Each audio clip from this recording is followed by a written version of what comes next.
Fin du calvaire des habitants de Ndotéré dans la commune d'Abobo. Les travaux de construction d'un château d'eau de 5000 m3 lancés hier par Daniel Kablan Ndunkan. L'axe Odiéné-Samatigila dans le nord de la Côte d'Ivoire est un véritable calvaire pour la population. Le point n'existe plus que de nom. Et puis les députés français adoptent la loi sur le mariage homosexuel, ce qui a fait l'effet d'une bombe chez les Antiguais. Madame, Messieurs, bonjour. Le 12h30 reprend ses droits sur RTI 2. Intéressons-nous maintenant au manque d'eau potable à Djorofa, un village situé dans le département de Kani.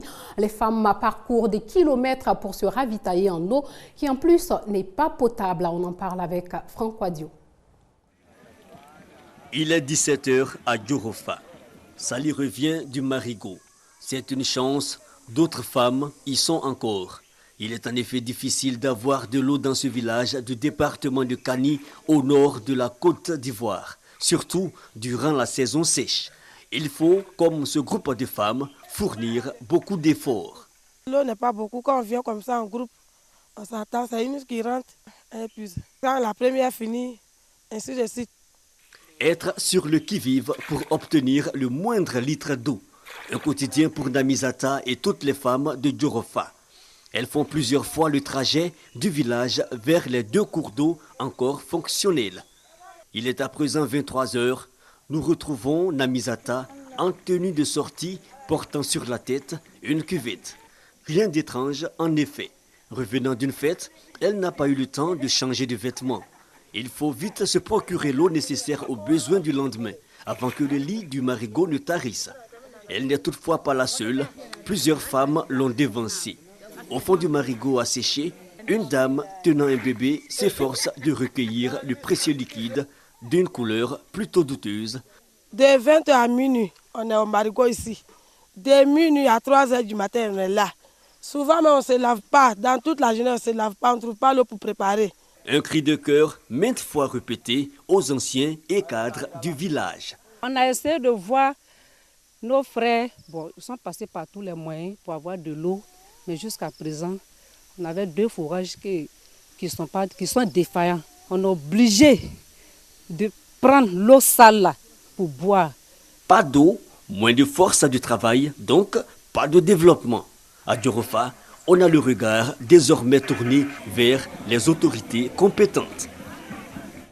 L'eau aussi au cœur des préoccupations de la population d'Abobo. Pour pallier le déficit en eau, le chef du gouvernement, Daniel Kablan Ndunkan, a procédé hier au lancement de la construction d'un réservoir en béton de 5000 m3.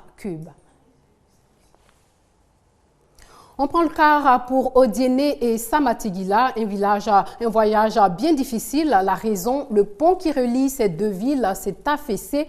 Conséquence, les voyageurs sont obligés de faire des détours pour arriver à bon port et sans encombre. Franck Wadio revient de Samatigila. Odiéné, la capitale du Denguélé. Au centre-ville, la gare qui relie Samatigila, une quarantaine de kilomètres vers l'ouest, à Daloa, 183 kilomètres vers le sud. Daloa, la destination de ce mini-car qui vient d'arriver de Samatigila. Un des rares d'ailleurs à emprunter le tronçon Samatigila-Odiéné et pour cause. Au niveau de Odiéné, sur la lasse d'abord, ici Samatigila, ou soit ici Minia, on a oublié de transporter les gens à Kia parce que les voies ne sont pas bonnes. Voilà. Surtout même en saison de pluie, les petits camions ne la peuvent pas, tels que les massas, ou les personnels ne la peuvent plus partir. Bon, c'est des Kimirila Samatigila qui ne va pas, parce que le pont là, les gars n'arrivent pas à arranger. Voici l'objet des cauchemars des transporteurs et autres usagers de la route dans la région. Un pont, ou ce qu'il en reste, car fortement endommagé depuis 2002.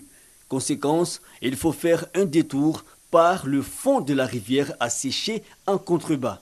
Et là encore, seulement en saison sèche, car lorsqu'il pleut, l'exercice devient difficile. Une fois la saison pluvieuse, sincèrement, on est coupé de la Côte d'Ivoire. On est coupé de la Côte d'Ivoire. Il faut passer d'abord dans d'autres pays avant, tel que le pays voisin à côté, avant de venir à Samatigila. Vraiment, aidez-nous aussi les autorités pour nous aider. À Samatigila, zone d'activité commerciale à l'origine, tout tourne au ralenti du fait de cette situation. Baba Kone, comme bien d'habitants ici, préfère pour les longs trajets utiliser sa moto. On préfère la moto puisqu'il n'y a pas de camion. À cause de l'état de la route, les camions nous dévient. Donc je préfère prendre ma moto ou soit le jour que je n'ai pas pris de carburant, je prends mon vélo et je m'en vais au Guinée. Pourtant on habite à 40 km de Guinée. Des efforts individuels et dérisoires, les regards sont plutôt tournés vers les autorités. Depuis la crise jusqu'à maintenant, il n'y a pas eu de profilage ni de reprofilage de nos routes là. En principe, c'est le programme Coton qui permettait de profiler ces routes-là. Bon, depuis qu'il y a eu la crise, il y a eu un léger profilage à la veille de l'arrivée du président sur les axes des départements qu'il devrait visiter. En dehors de ça, nous essayons de recenser les services techniques portés à la connaissance de l'administration. Le programme national de développement, dont le DG même est venu expliquer, je crois que c'est le seul espoir.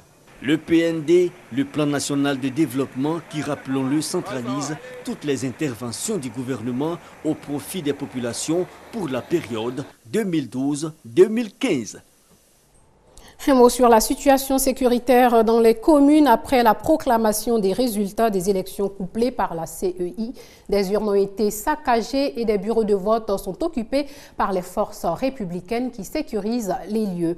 Si le calme est revenu à Treichville, à Adjamé, la population est encore sous le choc. À l'étranger, en France, le mariage civil désormais ouvert aux couples homosexuels par un vote solennel des députés, ce qui fait de la France le 14e pays au monde à reconnaître le mariage gay. Pour 331 contre 225. Le projet de loi ouvrant le mariage et l'adoption aux couples homosexuels est enfin adopté par les députés après 136 heures de débat et des semaines de manifestations parfois violentes. Les deux ministres qui ont porté à bout de bras cette réforme du Code civil sont ovationnés par les élus de gauche et visiblement très émus. La vague d'émotions a été puissante. Elle nous a pris un peu de court, je crois, toutes les deux. Mais ces dernières semaines et même ces derniers mois, c'est du droit que nous avons fait. J'ai beaucoup d'émotions parce que c'est quand même une loi qui vient de plusieurs années de combat, d'engagement, de conviction. Avec cette réforme d'ampleur, la France devient le 14e pays dans le monde à ouvrir le mariage aux couples de même sexe. Après des centaines d'amendements déposés, l'opposition UMP ne s'avoue pas vaincue et a déposé un recours devant le Conseil constitutionnel. On vient donc à peine une heure après déposer ce recours, un recours très charpenté d'une trentaine de pages, à la fois sur le déroulement du travail législatif et puis aussi sur le fond, sur le mariage en tant que tel, sur le droit de la filiation, sur l'adoption. Donc je pense un recours tout à fait solide. Du côté de la majorité, on reste serein. Je crois que dans ce texte, tant sur la forme que nous lui avons donnée, que sur la procédure que nous avons appliquée, que sur le fond du texte, je ne vois pas de motif d'inconstitutionnalité. Christiane Taubira l'a promis, les premiers mariages auront lieu dès le mois de juin si la loi n'est pas retoquée par les sages. À l'annonce de ce vote, plusieurs centaines de militants ou sympathisants de la cause homosexuelle se sont réunis partout en France pour fêter cette victoire. Enfin, la France rentre au rang des pays modernes. Enfin, tous les citoyens pourront accéder à l'égalité, qui n'est que le strict minimum. Quand on aime, on a le droit, on doit pouvoir se marier et exprimer son amour dans un cadre légal comme tous. On va se marier cet été, en juin, en juillet, dès que possible. Ça fait 15 ans qu'on attend, donc voilà, 14 ans, donc on est très très contents. Les Antilles ne baissent pour autant pas les armes. Ce mardi soir, des dizaines de milliers de personnes se sont rassemblées place des Invalides à Paris pour demander le retrait du texte et la démission du président Hollande. Ils le promettent, ils ne lâcheront pas. Prochain rendez-vous d'ampleur le 26 mai, jour de la fête des mères. En Libye, un attentat à la voiture piégée a visé hier l'ambassade de France. 2 gendarmes français blessés. La première attaque contre des intérêts français en Libye depuis la chute du régime de Mouammar Kadhafi en 2011. L'attentat de Tripoli survient dans un contexte régional marqué par le conflit au Mali, où l'armée française est intervenue contre les islamistes radicaux. L'ambassade de France à Tripoli a été presque totalement détruite. Il est 7h10 du matin, une voiture piégée garée devant la porte du bâtiment explose, provoquant d'importants dégâts. 2 gendarmes français sont blessés, dont l'un grièvement. Le pire a été évité. À 7 heures, le personnel de l'ambassade n'était pas arrivé. Il s'en est fallu de quelques minutes.